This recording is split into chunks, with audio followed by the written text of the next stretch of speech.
quick overview, loading some CL data, a model, and applying a tool holder to CAMplete TruePath.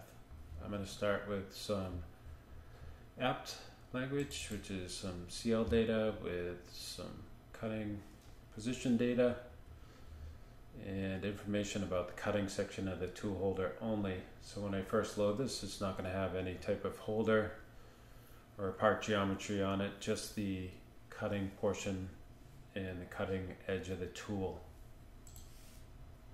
So the way this starts is we open up CAMplete TruePath and we import that file.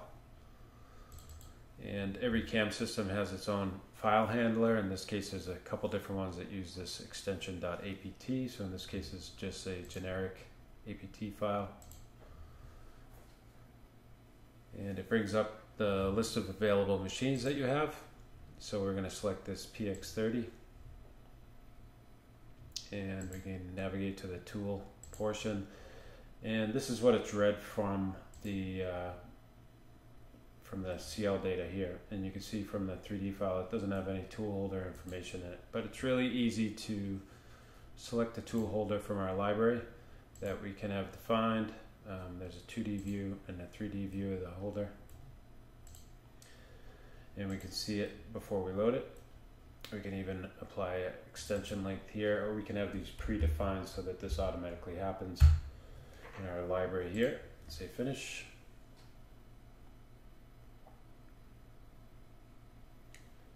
Going to apply the template that I had defaulted to this machine.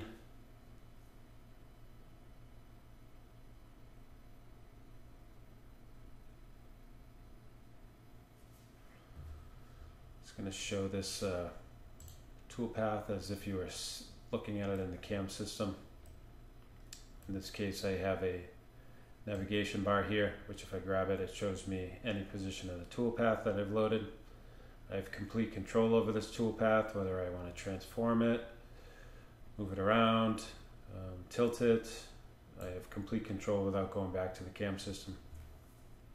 On the CAM wizard here, this controls the data you can bring in from changing which machine you're using. So if you set it up on a PX30i and you get a different machine tool from Yazda, you simply just change that and it will apply the kinematic system without you reprogramming it. You can add your fixture here, part, just going to select this part and bring it in. I have complete control over the coordinate systems, whether I want to override the value from the CAM system or make any type of kinematic offsets here, which essentially transform the data. I have individual transformations for the toolpath, the part geometry or the fixture. So if one person's drawing the fixture and another person is working with the part in the CAM system and they don't line up based on the assembly, you can individually move them and shift them around without affecting anything. Say finish. It shows you what you see in the CAM system. We can simply turn on the machine mode and look at the full view, and we have the machine model in front of us. I can get an operator perspective of what the operator sees in front of the machine. I can completely jog the machine around.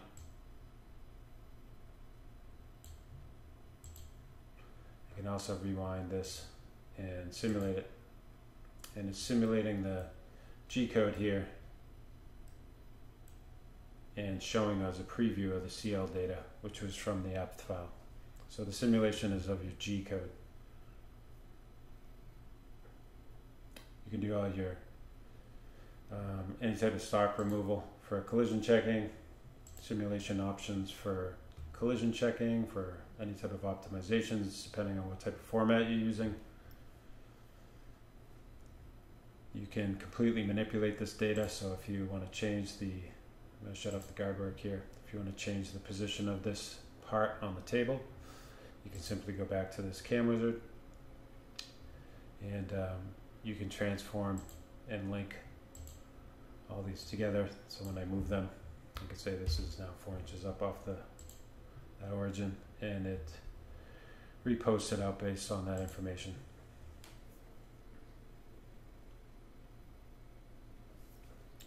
You can also change the angle of objects. So if I want to apply transformation,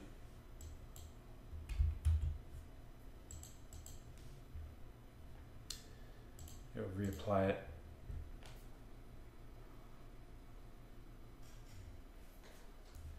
And put it at that angle for that CL data we brought in. When you're done, you can go to the Cam Wizard once you have everything set up, and you can create any type of summary sheets. You have complete control over the data that gets exported. You can export it in PDF, HTML, or a comma separated variable file. In this case, I'll just use a PDF file to do a quick snapshot of it. And it takes some pictures of the setup. You can customize the header, footer. Takes a snapshot of the current view and breaks down if we have any stock parts, fixtures, or tooling loaded to go out to the setup guy on the floor.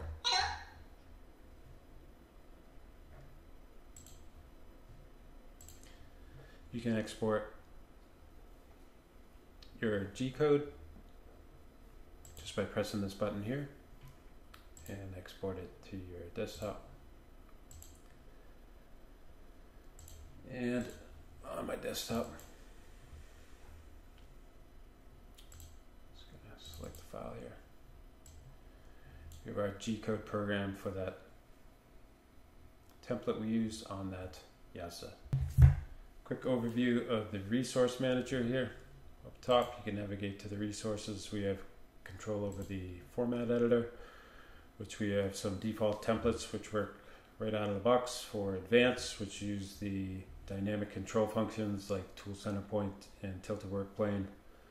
And we also have standard formats which are G-code relative to where the part lies in the machine if you program that way.